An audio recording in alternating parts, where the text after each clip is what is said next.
तो आजकल भारत का इंटेलेक्चुअल प्रॉपर्टी सेक्टर खबरों में क्यों है? इसकी वजह है एक जबरदस्त उछाल जो पिछले कुछ सालों में देखने को मिला है। तो चलिए आज भारत की इसी दिलचस्प कहानी को समझते हैं, कैसे एक देश जो इस दौड़ में कभी पीछे था, अब एक ग्लोबल लीडर बनने की राह पर तेजी से आगे बढ़ रहा है। इस सफर को समझने के लिए हम सबसे पहले उन आंकड़ों को देखेंगे जो सुर्खियां बटोर रहे हैं। फिर जानेंगे कि इंटेलेक्चुअल प्रॉपर्टी राइट्स यानी आईपीआर आखिर हैं क्या। इसके बाद हम इस ग्रोथ के पीछे छुपे राज, रास्ते में खड़ी चुनौतियों और आखिर में ग्लोबल लीडरशिप तक पहुंचने के रोड मैप पर बात करेंगे। तो चलिए शुरू करते हैं उन आंकड़ों से जो भारत की नई कहानी कह रहे हैं। जरा इस नंबर पर गौर कीजिए। पिछले सिर्फ 5 सालों में भारत में इंटेलेक्चुअल प्रॉपर्टी फाइलिंग में 44% का जबरदस्त इजाफा हुआ है। ये आंकड़ा साफ दिखाता है कि देश में इनोवेशन और नए आइडियाज को लेकर एक नई एनर्जी है। और अगर आपको वो आंकड़ा बड़ा लगा तो इसे देखिए, जियोग्राफिकल इंडिकेशंस यानी जीआई रजिस्ट्रेशन में तो 380% की रिकॉर्ड तोड़ बढ़त हुई है। इसका मतलब है कि भारत अपने खास क्षेत्रीय उत्पादों जैसे बनारसी साड़ी या नागपुर के संतरे को दुनिया भर में एक यूनिक पहचान दिलाने के लिए अब पहले से कहीं ज्यादा सीरियस है। अब ग्लोबल स्टेज पर भारत की पोजीशन देखिए।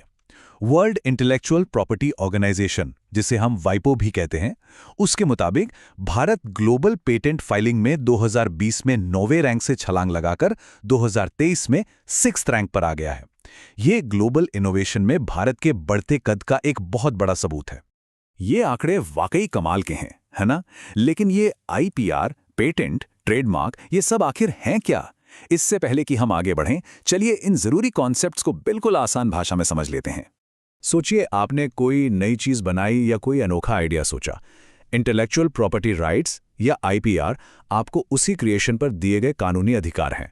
ये अधिकार पक्का करते हैं कि एक तय समय के लिए आपकी रचना पर सिर्फ आपका कंट्रोल हो और कोई दूसरा आपकी मेहनत का फायदा न उठा पाए। भारत में ये कई तरह के होते हैं। जैसे किसी नए इन्वेंशन के लिए पेटेंट मिलता है जो 20 इयर्स तक वैलिड रहता है। किसी ब्रांड के नाम या लोगो को बचाने के लिए ट्रेडमार्क होता है। किताबें लिखने, म्यूजिक बनाने या फिल्म बनाने जैसी कला के लिए कॉपीराइट मिलता है। और जैसा हमने पहले बात की, दार्जिलिंग चाय जैसे किसी खास इलाके के प्रोडक्ट के लिए ज्योग्राफिकल इंडिकेशन यानी जीआई टैग होता है। तो अब सबसे बड़ा सवाल ये उठता है कि इस जबरदस्त तेजी के पीछे का सीक्रेट क्या है? आखिर वो कौन से कदम उठाए गए जिन्होंने भारत के आईपीआर इकोसिस्टम को पूरी तरह से बदल दिया? इस ग्रोथ के पीछे मुख्य तौर पर 4 बड़े कारण हैं। पहला, कानूनों को सरल और फ्रेंडली बनाया गया। दूसरा, पूरे सिस्टम को डिजिटल कर दिया गया। तीसरा, हमने अंतर्राष्ट्रीय मानकों को अपनाया। और चौथा, SPIRHA स्कीम जैसे कार्यक्रमों के जरिए लोगों में आईपीआर को लेकर जागरूकता बढ़ाई गई। इन सुधारों का असर जमीन पर कैसा दिखा, इसका एक सीधा उदाहरण देखिए। पहले जहां एक पेटेंट को मंजूरी मिलने में औसतन 48 महीने लग जाते थे, अब वही काम सिर्फ 31 महीनों में हो रहा है। ये इनोवेटर्स और क्रिएटर्स के लिए एक बहुत बड़ी राहत है। और डिजिटाइजेशन की ताकत तो इन आंकड़ों में साफ झलकती है। आज 95% से भी ज्यादा एप्लीकेशंस ऑनलाइन फाइल होती हैं। इतना ही नहीं, आईपी सारथी चैटबॉट जैसे डिजिटल टूल्स अप्लाई करने की प्रक्रिया को और भी आसान बना रहे हैं। इतनी तरक्की के बाद ये सोचना आसान है कि सब कुछ शानदार है, लेकिन क्या वाकई ऐसा है? सच तो ये है कि इस सफर में अभी भी कई बड़ी और मुश्किल चुनौतियां बाकी हैं। सबसे बड़ी चुनौती है रिसर्च एंड डेवलपमेंट यानी R&D पर होने वाला खर्च। भारत अपनी जीडीपी का सिर्फ 0.7% ही R&D पर खर्च करता है, जबकि चीन को देखिए, वो 2.1% खर्च करता है। बिना R&D में मजबूत निवेश के नए और ग्राउंड ब्रेकिंग इनोवेशंस लाना मुश्किल हो जाता है। इसके अलावा भी कुछ जटिल समस्याएं हैं, जैसे कि पेटेंट एवरग्रीनिंग, जिसमें कंपनियां पुराने पेटेंट में मामूली बदलाव करके उसे सालों तक खींचती रहती हैं। कंपल्सरी लाइसेंसिंग को लेकर चलने वाली बहसें, नए विचारों को फाइनेंस करने में आने वाली दिक्कतें और बने हुए कानूनों को सख्ती से लागू करने में कमी, ये सब बड़ी बाधाएं हैं। तो सवाल ये है कि इन चुनौतियों से कैसे पार पाया जाए? आगे का रास्ता क्या होना चाहिए?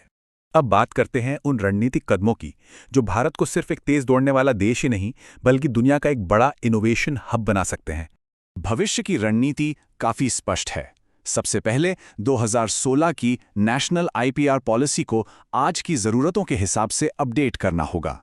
मामलों के तेजी से निपटारे के लिए खास आईपीआर कोर्ट्स की स्थापना करनी होगी। गांव और कस्बों के इनोवेटर्स के लिए एक आईपी फंड बनाना होगा और कंपनियों को टैक्स में छूट देकर आर&डी के लिए प्रोत्साहित करना होगा। तो संक्षेप में कहें तो भारत की आईपीआर यात्रा तेज प्रगति की एक ऐसी कहानी है जिसके पास ग्लोबल लीडरशिप तक पहुंचने का एक साफ और रणनीतिक रास्ता मौजूद है। हाँ, चुनौतियां हैं, लेकिन मंजिल की तरफ बढ़ने का इरादा और दिशा दोनों बिल्कुल स्पष्ट हैं। इस वीडियो को देखने के लिए आपका धन्यवाद।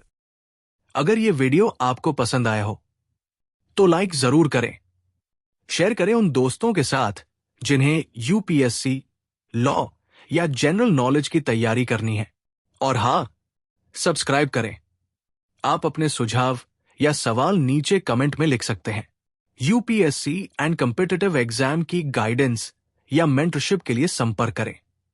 Our contact information is given in description. धन्यवाद। मैं हूं कृणाल ठाकुर। मिलते हैं अगले भाग में। जय हिंद।